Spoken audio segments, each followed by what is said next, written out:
Dr. Bill Rosenberg is joining us today. He is a professor of political science at Drexel University. He is tweeting at Dr. B. Rosenberg and is with us now. Bill, welcome back. Thanks for being here today. Good morning.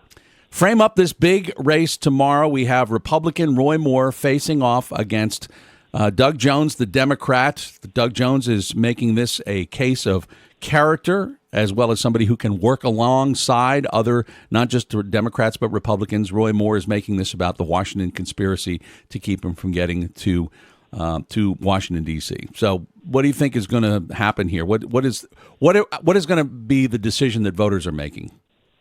Well, I think we have to think about this election in Alabama as sort of being the precursor to the Super Bowl for politics this year. That we have two candidates running.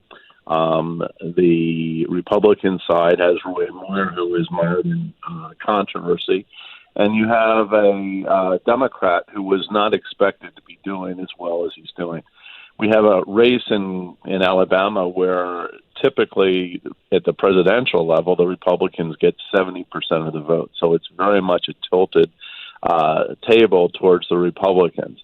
But we have a lot of things that are going into this confluence right now. We have the sitting Republican Senator Shelby, who is, while not endorsed, has made it pretty clear that he does not want Roy Moore to be in. We have influences outside of the state trying to make a big play here. There's a lot of liberal groups that are trying to send money and support and staff to support the Jones campaign, but they're trying to be very cautious about it because they don't want to appear that they're meddling in Alabama politics. You know, this is kind of a little mini replay of almost the Civil War, and which in the South they don't call it the Civil War; they call it the War of Northern Aggression. And one of Roy Moore's big things is to say, look, we can't let those people in Washington tell us what to do in Alabama. So while the Republicans still have the outside groups, including Steve Bannon and other very conservative groups on their side, there's sort of a battle royale going on with polls very, very close, most of them showing that Moyer is up by just a little bit, but well within sort of a possibility of margin of error. A lot of it's going to be determined, though, by turnout, who shows up on Election Day. And while blacks make up 26% of the voters in the state of Alabama, the question is, will they show up in numbers large enough to help Doug Jones? One of the interesting parts about this, Bill, I watched Vice News on HBO the other night, and they had a little sort of a get-together, a session, if you will, a focus group with Frank Luntz, and he was talking to these Alabama voters who are all Republicans and their take on this. And it seemed pretty clear. Again, it was a focus group, so it's not polling, but I don't doubt that this would be extrapolated to include a lot of Alabama Republicans.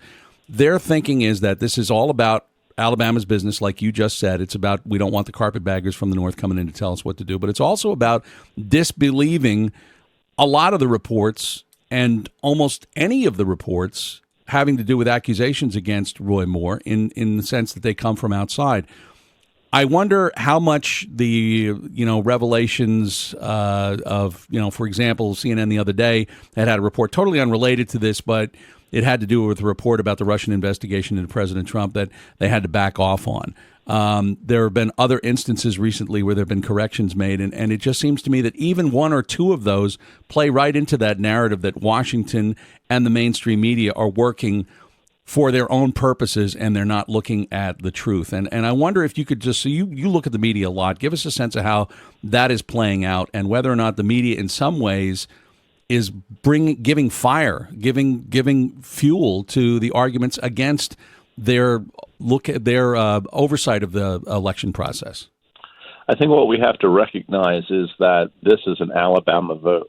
While people in Washington, D.C. or New Jersey or New York or Iowa may have an opinion about what happens, the people of Alabama are going to be the ones that actually vote.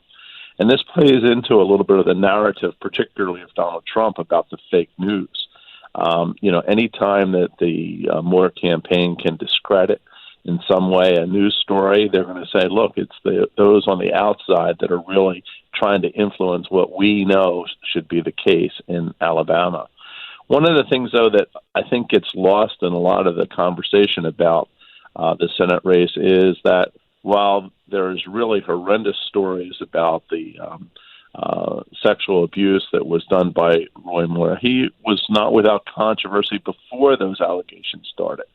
So, he had been on the Supreme Court in the state of Alabama. He had been twice removed from office. He has very extreme politics that are different from a lot of the rest of the United States, but not so much different from a lot of the core voters in the state of Alabama. So we have to look at this election and recognize that from outside, there are things that we probably don't necessarily understand or want to accept. But the people of Alabama are choosing their leader for the United States Senate. Yesterday, Cory Booker, I believe, was in Alabama, and he was making a strong case that the people of Alabama should be careful because, whoever they elect is going to have to work with the rest of the Senate. And he didn't think that Roy Moore was going to be able to work with other senators, and it was going to harm sort of the issues, and particularly in terms of government funding and so forth for the people of Alabama. So he was throwing up sort of a different type of cautionary flag. Yeah, and Roy, Doug Jones, for his part, was saying that you don't want somebody in Washington who doesn't get along with anybody. Although I'm not sure that will necessarily work, trying to get Republicans over to your side, because people seem to be entrenched, and especially the people who vote in special elections or off-year elections. They are feeling very strongly about their particular point of view, and they want that represented. So maybe it does, maybe it doesn't work. I guess the question really for you, Bill, that I have is, what do Republicans do if he's elected? Because they have said that the voters spoke in the case of President Trump, who was facing the same kind of allegations. So in Alabama, if the voters speak, do they try to remove him and then try to undo the vote of or the voice of the Alabama voter? Well, I think Mitch McConnell has been pretty clear about this. Even the coverage about McConnell over the last couple of 10 days or so, he's still, in the quiet moment after he makes his first statement, says he's still going to have to come before a Senate investigation on the Ethics Committee. So the answer is that the Senate probably will have an Ethics Committee meeting about him, and it sounds like, from reading the tea leaves, that there's enough votes to sort of remove him from office. But again, this plays into the narrative that we're seeing about the sexual harassment nationwide. We have to realize that the governor from Alabama is a Republican. So even if Roy Moore is removed, there's still going to be another Republican that's placed in that position, assuming that Roy Moore wins. The only real hope for the Democrats is that he loses and Doug Jones becomes elected. Then they have another potential vote in many of these major decisions that are taking place in Washington. Now, when we look at the situation with Al Franken or with Conyers, when they were going to have to step down, they were going to be replaced by people of their same party. So it didn't change a net effect. In this situation, the only way that the net effect will be changed is if Doug Jones actually wins on Election Day. Dr. Bill Rosenberg, as always, thank you for joining us on POTUS today. Have a great day. Dr. William Rosenberg, professor of political science at Drexel University, joining us to put in context the election in Alabama. He is tweeting at Dr. B. Rosenberg. That is Dr. B. Rosenberg.